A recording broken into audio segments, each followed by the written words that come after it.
जय श्री महाकाल। जय माता रानी की। माता रानी आप सभी को सुखी रखे। आज बात करते हैं कि साधना में बहुत से लोगों को समस्या आ रही है, साधना कैसे करें, उनके नियम वगैरह भंग हो रहे हैं, उनको नियम में बाधा आ रही है, बैठने में समस्या हो रही है, तो उसके बारे में बात करते हैं। उससे पहले आपसे निवेदन करता हूँ, आप चैनल को सब्सक्राइब ज़रूर कीजिएगा ताकि आपको नई नई वीडियो मिलेगी। हमसे जो भी जुड़ा हुआ कोई ज्ञान है तो वो ज्ञान की बातें मिलेगी।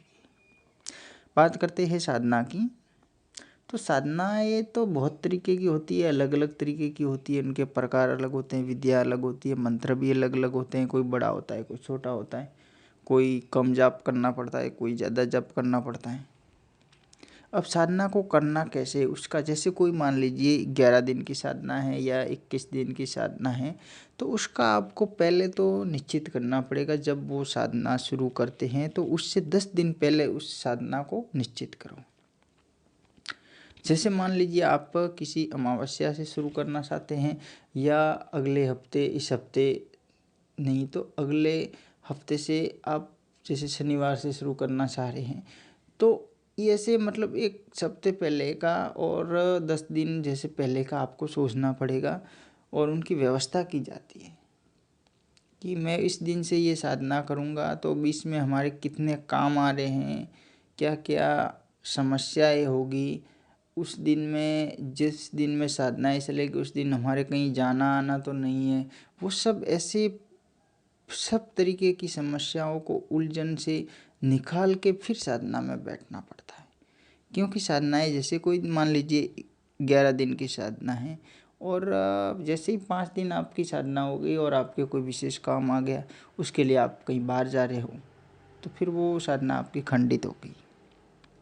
तो वो साधना साधना नहीं रहती, केवल आपकी सेवा रह गई। ऐसे ही मान लीजिए किसी अमावस्या से शुरू कर रहे हो, कोई महीने भर की साधना है, 1.5 महीने की साधना है।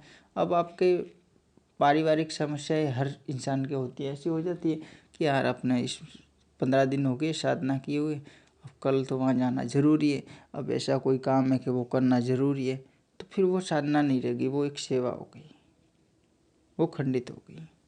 तो पहले तो उन सब से निस्तारण होना चाहिए इंसान को कि अपने को उस समय से ये साधना शुरू करनी है।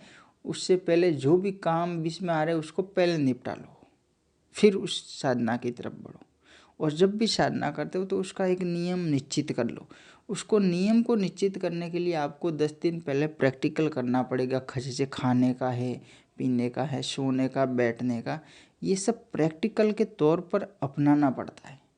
जैसे मान लीजिए हमेशा 4 रोटी खा रहे हैं, तो अगर साधना करेंगे तो उस समय आप 4 रोटी नहीं खा सकते, क्योंकि 4 रोटी खाएंगे तो हमेशा नींद आती है, वैसे नींद आ जाएगी। साधनाएं रात्रिकालीन साधनाएं होती है, वो ही सफल होती है। ज़्यादातर दिन की साधनाएं सफल नहीं होती है, बहुत मुश्किल है। वो तो फिर सेवा है, दिनचर्या में जो भी करते हैं दिन में, वो एक सेवा रहेगी। तो खाने पर ध्यान देना पड़ेगा। इसके लिए आपको 10 दिन पहले से प्रैक्टिकल में ढलना पड़ेगा, 5 दिन पहले से ढलना पड़ेगा। आपको उसको खाने का लेवल बनाना पड़ेगा। जैसे मान लीजिए हमेशा आप शाम को 7-8 बजे खाना खा रहे हैं, तो आपको उस खाने का समय है उसमें परिवर्तन करना पड़ेगा।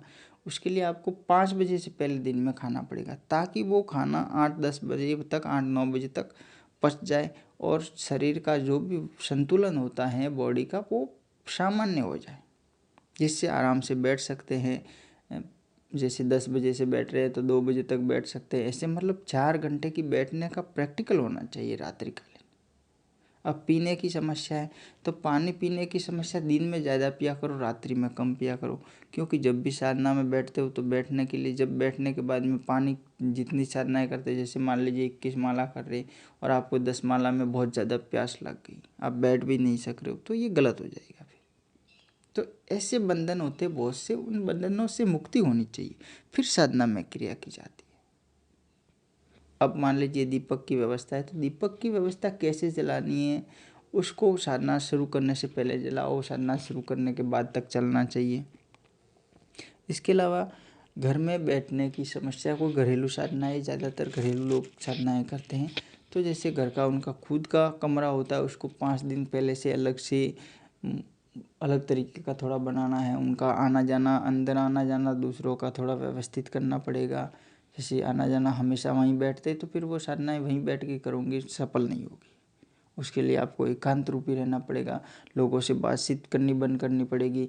आप जैसे फ़ोन पर डटे रहते हो तो फिर वो फ़ोन की एक तरंग होती है, मोबाइल की तरंग और मंत्र की तरंग अलग होती है, उनका तालमेल नहीं होता है। फिर उस साधना में वो भी एक अड़चन आ जाती है। बार बार साधना में बैठे हो, घंटे पर आधा घंटे बैठे, यार वो मैसेज आया होगा, यार वो वीडियो देखना था, यार उसके बारे में देखना था, यार उसने क्या किया। तो ऐसे सभी तरीके की ये जो भी बंधन है ना, उन बंधनों से छुटकारा चाहिए, फिर साधना में बैठा जाता है। जैसे फ़ोन है तो मान लीजिए आपके ज़्यादा फ़ोन आते हैं तो वो एक अलग बात है, उसको धीरे धीरे घर वालों को कंट्रोल करवाया करो वो फ़ोन। या फिर आपके कभी पर्सनली फ़ोन है, हमारे तो ठीक है, कभी कभार किसी से बात करते तो फ़ोन आते, नहीं तो नहीं करते तो नहीं आते। अगर ऐसे इंसान है तो उसको फ़ोन है वो फ़ोन के नंबर बंद किया करो, केवल व्हाट्सएप के नंबर शुरू किया करो, ठीक है। उसका नेटवर्किंग जैसे किसी ऐसे नंबर जो आपके कोई पुराने बंद नंबर है तो उस पर फॉरवर्ड कर दो। फॉरवर्ड करने के बाद में वो वहाँ पे घंटी नहीं जाएगी और आपके पास भी नहीं आएगी। तो ऐसे कई तरीके की है समस्याओं का समाधान कर दो, या फिर उस सिम को थोड़े दिन के लिए बंद कर दो। तो वो क्या टेंशन नहीं रहता है। जब भी आप दिन में होते हैं फ्री तब फ़ोन को शुरू करो। बार बार शुरू करने से फिर समस्या रहती है। बार बार किसी की तरफ ज़्यादा ध्यान दोगे तो फिर साधना की तरफ ध्यान नहीं जाएगा, यार वो करना था, वो बाकी रह गया, वो करना था। बार बार साधना समय में बार बार चिंतन केवल उसी मंत्र का चिंतन होना चाहिए जिसकी अपन साधना कर रहे हैं। उसका नहीं होना चाहिए कि मंत्र ये कर रहा है, यार इसको फ़ोन करना था, मंत्र वो कर रहा है, यार तो उसको बुलाना था। ऐसा नहीं होना चाहिए। तो ये साधनाओं के बहुत से नियम होते हैं यार, हर किसी से साधनाएँ नहीं होती है। साधना करने के लिए हर तरीके का नियम अपनाना पड़ता है, दिनचर्या बनानी पड़ती है, खान पान सब तरीके का ध्यान देना पड़ता है, तब जाके साधना में सफल होते हैं, तब जाके साधनाएँ चलती है। वो भी सफल नहीं होते तो एक बार करनी पड़ती है, दूसरी बार करनी पड़ती है, तीसरी बार करनी पड़ती है। जब वो भी करने का तरीका कैसा होता है, जैसे एक बार 10 दिन की साधना है तो दूसरी बार उसको 15-17 दिन तक होती है और सफल नहीं होता, 21 दिन करनी पड़ती है, फिर भी सफल नहीं होते, तीसरी दिन उसको 41 दिन तक बढ़ानी पड़ती है, तब जाके साधनाओं में सफल होते हैं। ऐसे ही थोड़ी है कि हर कोई साधना एक बार यार उसने कह दिए।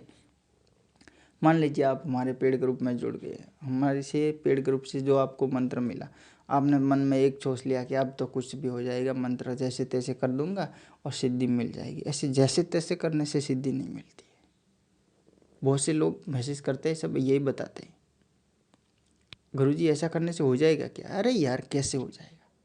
जब आपका चिंतन उसके प्रति नहीं है, जब आपका मन उसके प्रति नहीं है, आप तो केवल कहते हो यार ऐसे करने से ऐसे हो जाएगा, और नहीं होगा। आपका चिंतन नहीं है, मनन नहीं है, उसके प्रति भावनाएं नहीं है, तो कैसे होगा? ये बहुत से अटकन है, तो उसको पहले सुधार करना पड़ता है। उनका सुधार करो, उसका सुधार करने के बाद में आगे बढ़ो, फिर उसमें सफलता मिलती है। ऐसे ही सफलता नहीं मिलती है यार। कैसे मैसेज करते हो? हर कोई जैसे किराना का सामान हो वैसे ही करते हैं ज़्यादातर लोग, ऐसे कर दो ऐसा हो जाएगा, वो कर दो वो हो जाएगा। साधना एक किराना का सामान थोड़ी है यार, उसमें समय लगता है, ध्यान ज्ञान की बातें ही, ये आदर्श शक्तियाँ होती है, उनको कैसे अपने हिसाब से डालेंगे? अपने को उनके हिसाब से डलना पड़ता है, वो अपने हिसाब से नहीं डलेगी, अपने को उसके हिसाब से ढलना पड़ता है, तब जाके वो शक्तियों तक अपनी शक्ति है उसका, अपनी शक्ति का आदर्शीकरण पावर होता है, वो तब उन सब ध्यान के जरिए पहुंचा जाता है, मानसिकता के जरिए। ठीक है, आज के वीडियो में इतना ही। जय श्री महाकाल, जय माता रानी की।